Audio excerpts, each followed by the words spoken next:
Okay, we are continuing our reading in And He Called Their Name Adam, and we are reading from chapter 8, In the Image and Likeness of God.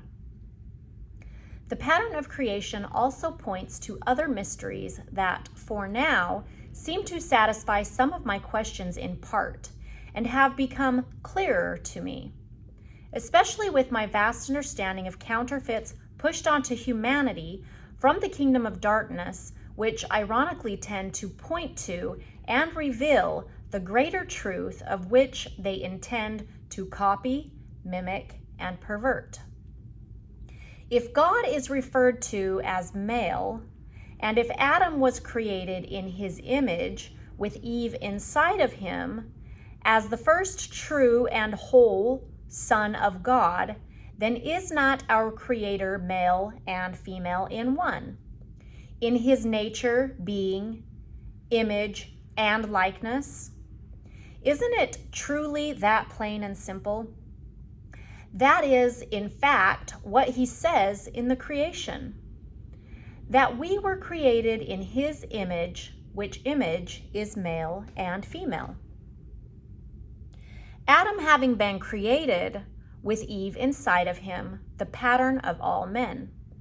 If we don't have a separate being, mother in heaven, and if there is in fact no separate female goddess beside the Father, but in his likeness and image we are male and female in his image, when we come together with our missing bone of bone, flesh of flesh, spirit of spirit counterpart, from whom we were cut from the same cloth as, is the aspects and nature of the mother, not then inside of the Father. Next to the man, the rib to whom he is to find and cleave to. If in order to conceive a human child, we have to come into oneness in sexual encounter with our counterpart, and for this cause we are to leave our father and mother, then when God created us, was he not in his own wholeness and oneness with a female counterpart inside of him, with which empowers him to be creator as a being, male and female? If the power of creation in all of nature and humanity is contained in the coming together of the male and female parts, then is that not what gives him his power of creation, being both that oneness and wholeness of his female aspect of wisdom Sophia being within him?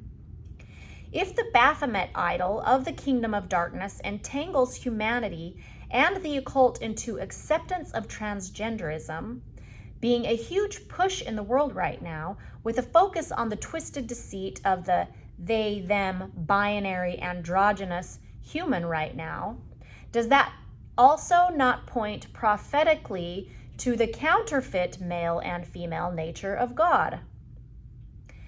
That the perversion and inversion of the Baphomet worship has intended to mimic, as all things in the kingdom of darkness are not creations, but can only ever be counterfeit perversions, which can lead one to look and to discern from the false prophetic forerunner to the true and authentic eternal truth that it points to and has twisted and perverted. If the great authority and power of our Almighty God comes from his oneness of male and female characteristics in one being, and we understand that when twain become one flesh, that we then have immense power to destroy the plans of the enemy against us, being now in and having returned to the perfect image of God, does it not show us that Satan is using a perversion of this knowledge to try to gain greater power by making a male and female God in a counterfeit of the likeness of God in the Baphomet? Now I'm going to go back to a parenthesis inserted here. And having returned to the perfect image of God, and I say within this paragraph, so long as we are also in his likeness, which all in his image do not necessarily do his will, therefore they may not be walking in his likeness. Okay, now after the counterfeit of the likeness of God in the Baphomet. Moving on, is this not the great desire and purpose our enemy has by trying to raise up transgender idols of fame to be accepted by the world, to destroy the image and likeness of God by perverting the union of man and woman in marriage, and take down the family by preventing the sons of God from coming back into the oneness of union, becoming one flesh with their spirit of spirit counterpart? In any form or fashion, he may pervert and lead man into or away from their eternal destiny, in order that they will not thrive in the power that comes with living in the being, in the likeness, and image of God, once they marry and reunite whom they were cut from the same cloth with. Let's actually say with, and reunite with whom they were cut from the same cloth as.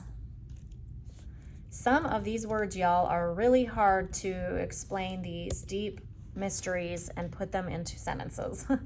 Very tongue-tied when it comes to these things. Okay. Can you see the perversion of the world worshiping the right to become one such as Bruce Jenner, who decided to cut off his phallus and go by Caitlyn Jenner and bring the image of one who was male and female and overlay it with a female image as a transgender. No one ever forgets she is actually a he, and therefore the masculine mannerisms of creation come through no matter how many surgeries one has. The voice is bass, always to a degree.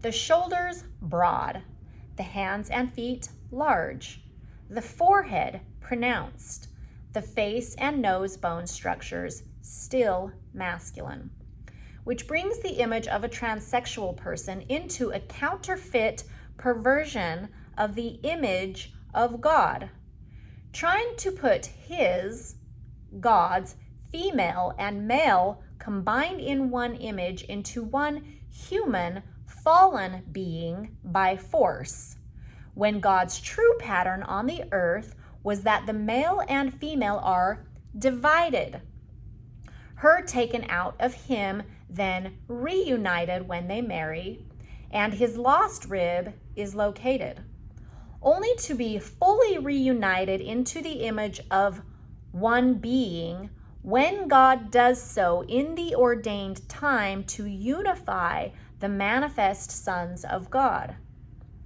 We discussed how the only times that it seems that Yeshua may have spoken of where there are exceptions to this rule was when he spoke of the eunuchs, which was his response to his disciples when they asked him if it was not good then that a man should marry, then if he commits adultery and causes his wife to commit adultery if he puts her away. Moving back to parentheses within this paragraph. After it says, where there are exceptions to this rule, which is being that the male-female image of God on earth is twain, cleaving to be one flesh as two, where God is united eternally as one being, male and female. So that's within this paragraph. Okay, moving on. We have to pay close attention as Yeshua is actually answering them with the cases in which it is actually not good for man to marry.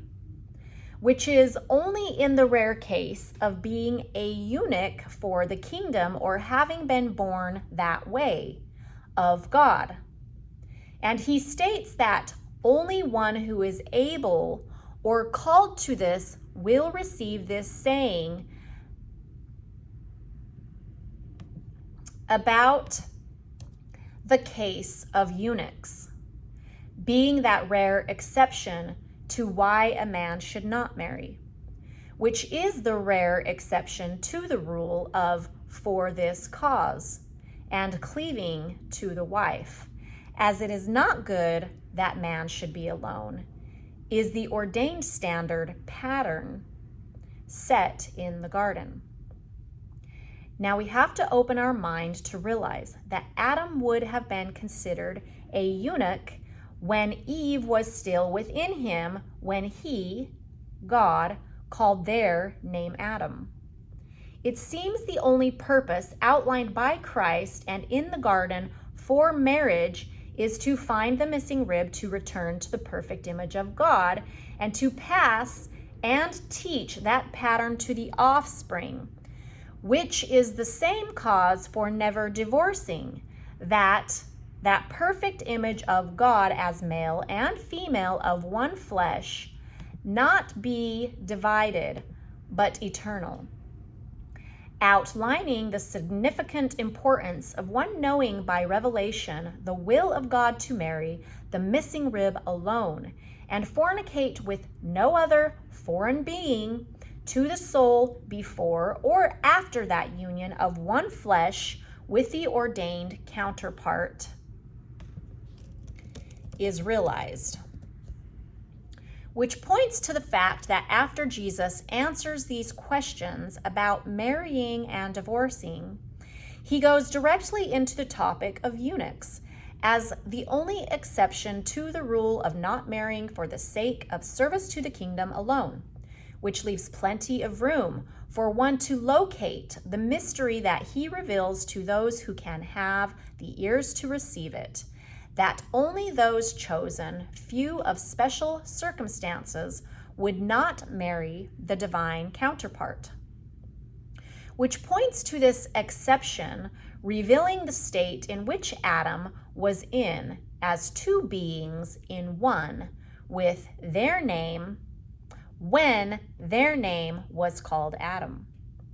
And then consider the stated eternal pattern of the first being last and the last being first, that Adam went from eunuch, created, born in a male-female image of God, into division of the male and female, then married into one flesh, cleaving to Eve. Then Yeshua was of those so born from their mother's womb as eunuch, was not divided and did not marry, as he remained whole in his mission as the second Adam.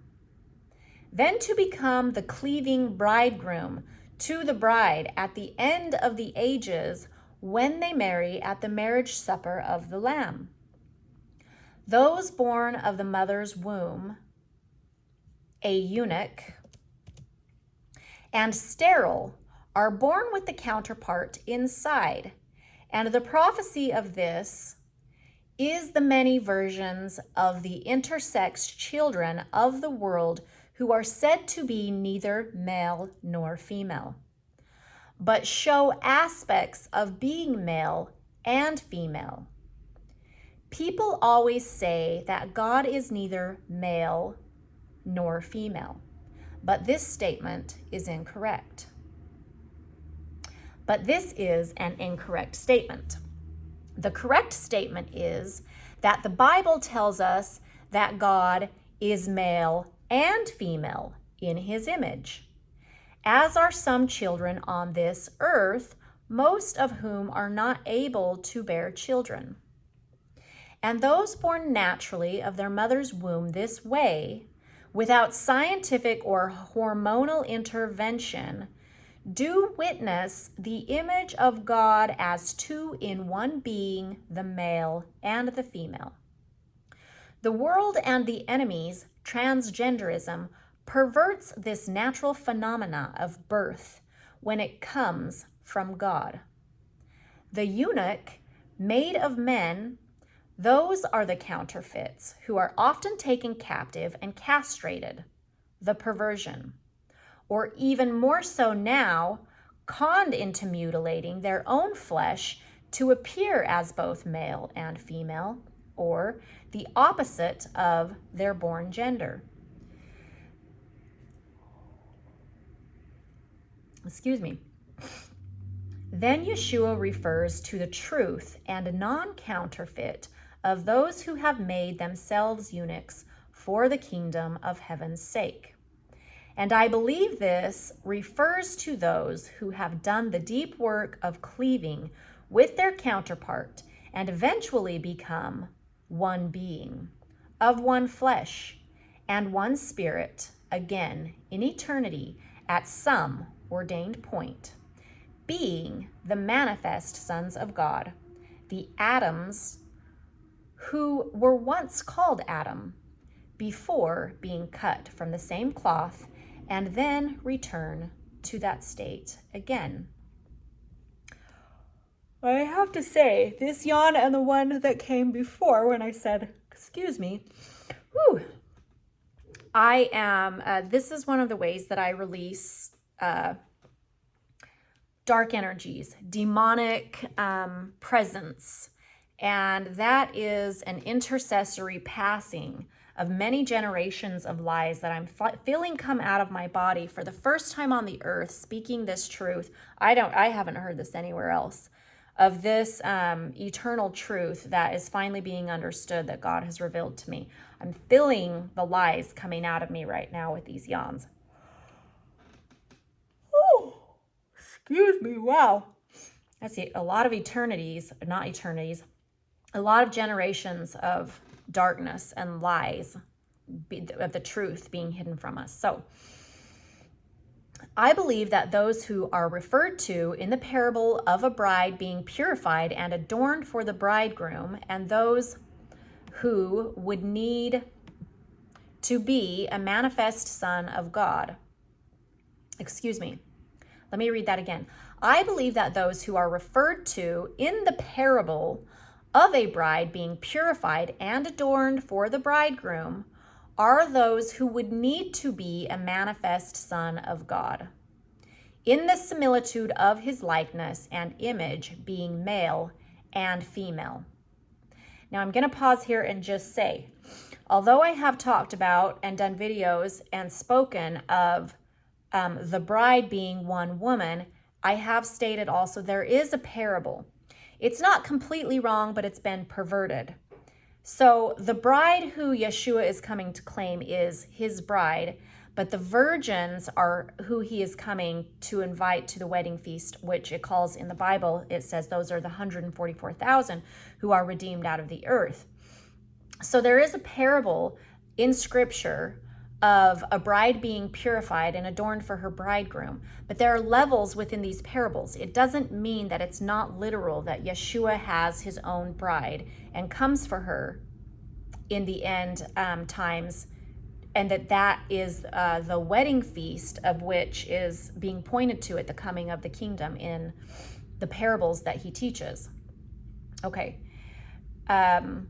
And the perversion of the Masonic rituals of men, all ruling in the world who function under the dark power of ritual sodomy with one another, is the world's counterfeit image of the Son of God being betrothed to the sons of God, which would point to one needing to have found their counterpart and becoming a unified one flesh union. Even in its perversion, it prophesies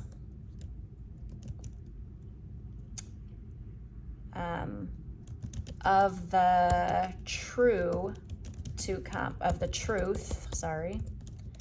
come. Okay.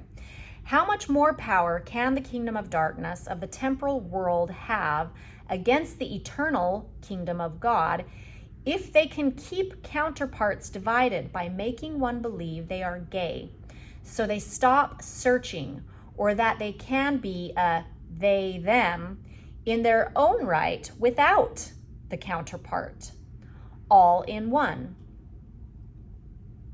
These all being perversions of power of creation in the true image of God, counseling out the need for those who are deceived to hunt for the missing rib, of which Yeshua boldly states a very important, vital purpose. Many procrastinate and avoid seeking out, as when he stated, for this cause. The key, intended sole purpose and cause a man leaves the home of his mother and father, which is to cleave to his wife, that twain become one again and return to the image of their spiritual creation before they were cut from the same cloth, so that their name may once again be called Adam, in the perfect image and likeness of God, she returning to be within him. Of course, this is why the world is so full of lonely individuals roaming around feeling abandoned, destitute, isolated, rejected, and forsaken, with a huge, massive hole in their heart that was only ever intended to be filled in the proper order by God, and then the counterpart in his perfect image. The main cause of suicide in this world is loneliness. The main cause of addiction and depression at the source of most trial in this life. Whether it be from not knowing God, even if married to the counterpart, not knowing God or the counterpart not knowing God, thus that the marriage feels empty, or knowing God but still not having located the counterpart. Many of these variations of not walking in the way as Yeshua walked, as a whole eunuch in the perfect male and female image of God, which leads me to point out the obvious conclusion of this mystery, that I believe that the way man has defined what a eunuch is over time has also become a perversion of the way Yeshua described, explained, and revealed it. Especially if one is born a eunuch, how is that such, if not how I have described? I don't believe it has to do with castration of the testicles, but has to do much more with being born with a combination of both parts, the modern day label of intersex.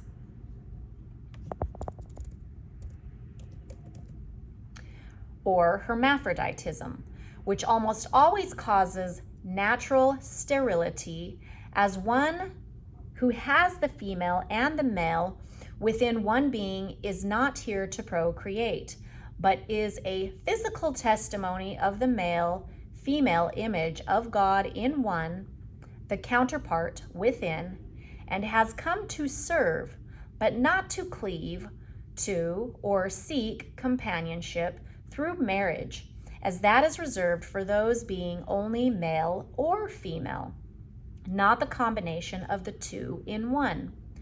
Man seems to often write definitions according to the counterfeit way, and it seems the definition that has taken precedence as the only explanation of all the scenarios he gave are those Jesus spoke of, who are forced or made eunuchs by others, which could likely also include sterilization of women. Then there are also those who choose to simply live a life of celibacy for the kingdom, being also of the other category who makes themselves eunuchs for the kingdom, who may likely be very fertile, but not in the eternal sense on a higher level as a manifest Son of God. As we have seen many Catholic priests and fathers who claim to be such, but have illegitimate children with sisters or mothers of the same claim, or spend their time abusing little boys, none of these being true eunuchs at all. Okay, clarify some commentary. Sisters or mothers here, I'm referring to the sisters and mothers of the Catholic Church. They have their sisters and mothers of that wear I don't even know what they're called. But I got to go back a sentence because I continued this strange. So let me check this. So let's reread. Then there are also those who choose to simply live a life of celibacy for the kingdom, also of the other category, who make themselves eunuchs for the kingdom. I got to put this in parentheses. Who likely may be very fertile. And then referring to those who make themselves eunuchs for the kingdom, but not, let's add, making themselves eunuchs. Eunuchs in the eternal sense on the higher level as a manifest Son of God. Okay. And then let's say, as was Christ when he came as the second Adam with his bride within. Okay. If one is born a eunuch, I believe that would be the most authentic place to look for answers to what Jesus spoke of in Matthew 19:12. And if we know that the work of a eunuch was to serve in the kingdom and remain celibate for the cause of service in the kingdom, then wouldn't Jesus be the perfect example of that type of a servant? If we know now that God's image is male and female, and Jesus is his only begotten Son, being in his perfect image, doesn't that leave a door wide open and point with clarity to the fact that he would have come to earth as a eunuch, so born this way of his mother's womb? Being also in the image of God in the flesh, wouldn't that point at the type and shadow of the similitude of the many naturally born eunuchs who are born sterile with some type of combination of those parts being present upon earth, upon birth? Let's say those, well, that's okay, we'll leave that as it is because I'm going to go into more detail here. Let me clarify that I'm not saying that Yeshua would have had to have had a combination of male and female genitalia to be a eunuch, nor am I saying he would have been sterile. We can't possibly presume to know or speculate about these matters, but I do believe with certainty, as the Son of God in his perfect image, as John the Baptist witnessed, so that John also knew of the mystery of Christ, who was the second Adam, that Yeshua himself knew that his Eve or bride was within him, that of his inner wisdom's companionship resided within him, and that he knew he was called not to marry on this mission of his kingship as Messiah, as his marriage to her would come in the age to come, when the kingdom comes, at his return, at his prophesied wedding supper. I am writing this book by command and will of God, and I can tell you that it is no mistake that when I was only 17 years old, I had an experience as an EMT working in the ER that contributed to the very mystery of God that I write about now in this book as preparation for a lifelong journey of God, showing me what it means to be in his image. I was nicknamed the Cath Queen while working in the ER, as I had a special skill to get urinary catheters in the right spot every time on the first try. So I wasn't wasting cath kits or anyone's time.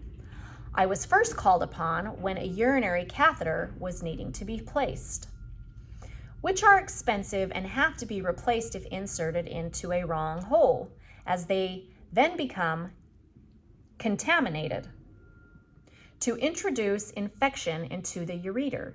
So a new kit has to be opened and one must start all over. One day I was told, "Sharisa, please go into room 5 and draw a urine sample by catheter." I was handed his chart, which said male. So I grabbed a male kit and headed to the room. I went into the room and I see a man with a white collared button-up business shirt on and short hair. I set up the cath kit and lift up the sheet to begin administering the catheter to draw a urine sample. As I go in between the legs, I find no penis or male genitalia whatsoever upon first sight, which was a shock to my innocent 17-year-old Mormon self, who was pretty naive in the world at the time. But I had learned proper bedside manner, so I quickly said, "Hold on a moment, I forgot something, I'll be right back." I went out to the charge nurse and said, "What's up with the patient in room 5? I went in to draw a sample, but there is no penis to draw from. She said, "Oh, I'm sorry, I thought you had worked with him before, as he comes in monthly to give urine samples. He is a hermaphrodite and was born with both parts. They labeled him female after birth as he had no prominent male genitalia, but by the time he was about 7, he hated his life as a female and didn't feel right in a dress or going by a female name, and demanded that they change his sex of record to male, which they did. So he identifies as male on paper. Just get a female cath kit and consider and perform the same cath process you would a female when you go in there. You'll see the other parts, but you'll find this, this is a mouthful. When you get in there, you'll see the other parts, but you'll find his ureter the same way you would find a female's. You got this. I know you can do it." Wow, I thought. What in the world am I dealing with here? I got back in there as I didn't want to make him feel uncomfortable or awkward, so I just charged on through the task. When I got back into the room with the new female kit to this male-presenting appearance and discreetly set it up without saying anything to alarm my shock or surprise of his lack of having a male member. This time, when I got in between his legs, it was like time slowed down, and God took me in for the lesson of a lifetime in another dimension of reality I knew not existed. I needed to take my time, very slowly, and examine with care as I did this process what was to be learned about this child of God and the creation of his parts and sexuality, gender, and its mysterious combination. The only way to tell this story is to explain to you exactly what I saw in great detail, in proper medical terminology, as the world has much to learn by this seemingly overlooked and buried hidden mystery that the powers that be in this world certainly do not want man to understand, and is therefore twisted and hushed by science and the medical field, while promoting shame and mutilation to each victim they can get their claws into. Before explaining what I saw, okay, I'm going to add something here that I didn't say that it needs to be said. Before explaining what I saw, I need to verify, because I've told this story to people and they've asked me, I need to verify that I know there had been no surgical intervention and his genitalia was as it was when he was born. So I was seeing an unmutilated presentation of male and female genitalia in one. This word's hard. Genitalia. Okay. So let me read this again so I can continue the next sentence, making it make sense. Before explaining what I saw, I need to verify that I know there had been no surgical intervention and his genitalia was as it was when he was born. And I need to explain the development of the sex organs in a fetus, where this mystery occurs in the division of cells during the growth of the human fetus's body that leads to the determining gender of a being.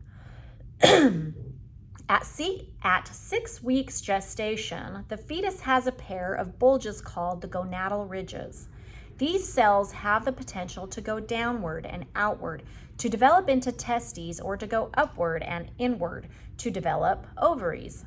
But at this stage of development, these bulges are in the sector of undetermined gender of the fetus, and those cells that make up this bulge are the same cells that make up mirroring key parts that determine the gender of the child either way it goes or grows.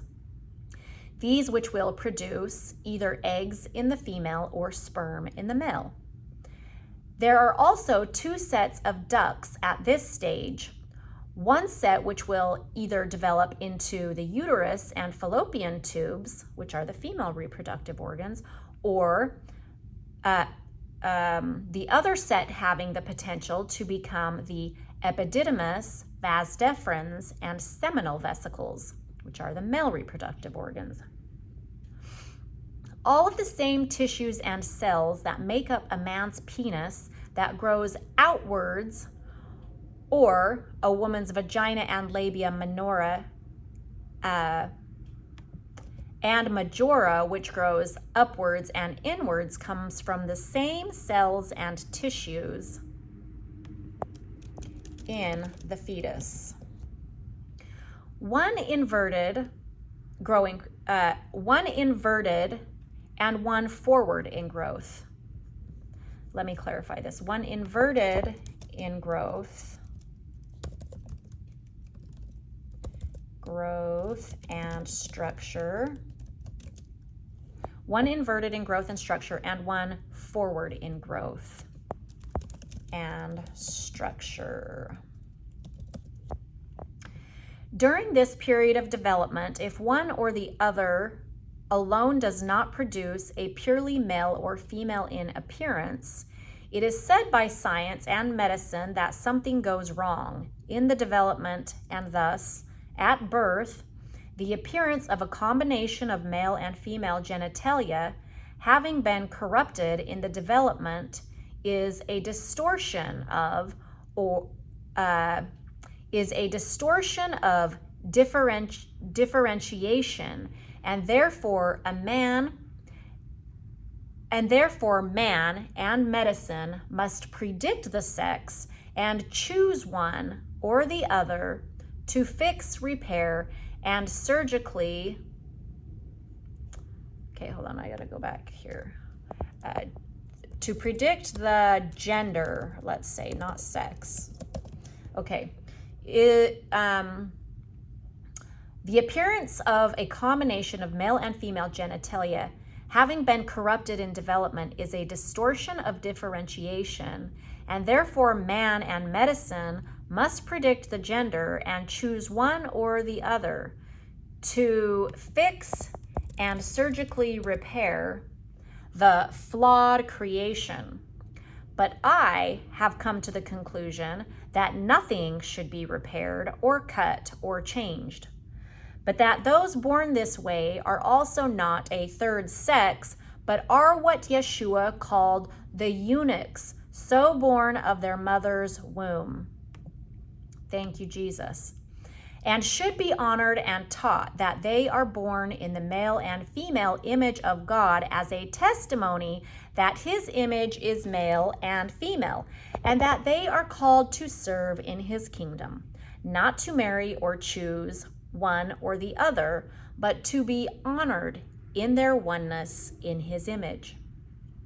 So, what I saw when I went in to insert this catheter into this patient was what appeared to be a very large overgrowth of a female clitoris, which is the same tissues from which the penis grows. So, you could also say that it looked like a very small undeveloped penis at the center point of the labia where the female clitoris lives, with no head or tip or opening as a male penis would have, but covered by a hood of thick skin. There were 2 labia majora, which are the larger outer vaginal lips of the female vagina, but there were no labia minora within, where the thin, soft tissue or lips of the inner part of the vagina that lead up inside live. And the inner ureter, where I needed to draw urine from, was in the typical place a female's ureter would be. But at the back of each labia majora was a divided pouch, one on each side, a small undeveloped scrotum, divided where the scrotal suture would typically be. Each scrotal sac contained a small undeveloped testicle at the back of her, or rather, I should say his, labia majora, because he was a man.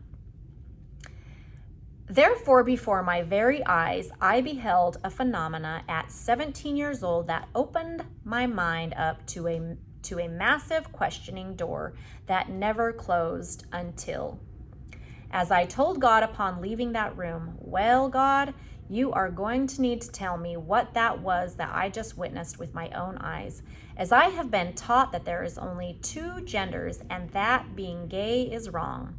But where in the world does that creation I just saw fit into your kingdom? As this child of God was clearly born this way, with evidence of both male and female genitalia. I had to go back to the drawing board of creation and demand answers, as I could never be the same again, and that changed something in my mind eternally that I needed definite answers for. And somehow I knew that even though I was only 17, that God was the only one who could answer these questions that just opened up to me after what my eyes and hands beheld. And I was right. The world is so confused and misinformed on the eternal truths, if you can find answers at all. The intersex community also has it all wrong, and the medical world has botched it more than anyone. So I thank the good Lord, my Father, Most High, for the Holy Spirit to reveal these mysteries to me. All of this said, it is important to read the following sermon by Peter as to not mistake that I am labeling God as androgynous or hermaphroditic, but that these type of things in the angelic realms and in the case of a born eunuch, this can point to the image of God being male and female, yet do not make him to be labeled as such, as I am not accusing him to be such, as we are only given the pertinent information that God is simply male and female in one being, as is all that should be said of him. But Peter clarifies. In Nazarene Acts, book 3, chapter IX, it says, "Yet let it be known how it was appropriate for God to beget the only begotten and the firstborn of all creation. But it was not, as it were, out of something, for this is the restraint of animate and inanimate things. Likewise, not partaking of intercourse, did he beget something from himself, because he would not remain inviolable and incapable of suffering, having gone to travail in himself. We need to clarify it. It says God did not partake in intercourse to beget something. To dare say such things of the non-originated one is full of apostasy. The non-originated one, differentiating from the begotten. For the sons of the wicked one are exposed to danger, believing themselves to understand piously, while they force a great blasphemy onto the non-originated one when they conjecture him to be hermaphroditic. I recall that I have told you of this already, my brothers. Nazarene Acts Book 3, III, Chapter X. Therefore, while he remained unchanged meaning God never separated into separate male and female pair in order to procreate as we have, God begot according to his pre-existing will, just as was said previously. Thus he is truly called only begotten, and then I say because he is what, or no, actually this is in the book. Thus he is truly called only begotten because he is what he is from the non-originated, and he is truly called son, for he has been born from the unborn. But with good will calmly diffuse little by little the harmful dissension of those who dare say that the unbegotten differs from the begotten, showing they were both male and female in one being at the first, by the generation alone, and to declare what through birth was separated from the unborn is a non-originated substance. Again, he's referring to God as the unborn, as he was never begotten, he always has been. For if it is stated thus, he is named something he is not. Therefore, what he actually is has not been said, because he is unbegotten with respect to substance. But if he is said to be begotten, the one that has not been begotten is dishonored, especially since God exists rationally of himself and without beginning of himself. So this is clarifying what I said in an earlier chapter about us coming from materials or a light source that has always been. So he's saying if the Son, Jesus, is said to be begotten, the one that has not been begotten is dishonored, especially since God exists rationally himself and without beginning. So we got to go back further.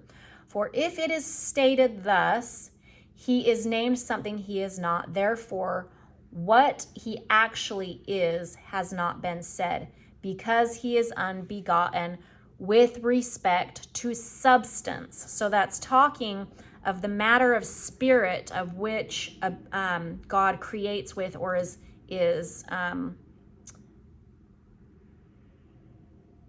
exists from. Because I don't want to say was created from, because God is not created. He always has been. So because he is unbegotten with respect to substance. So he's clarifying that even though Yeshua is essentially begotten from an eternal substance, from the unbegotten, who is eternal and always has been and had no beginning and no end, and was not begotten and was unborn, the one who is begotten, even though he comes from the same substance, he has to be called unbegotten because it's a dishonor to God, who has no beginning, to call him to be of the same substance. So deep, okay? This all also clarifies that the Father and the Son are not one God and proves the Trinity false, all that was just read.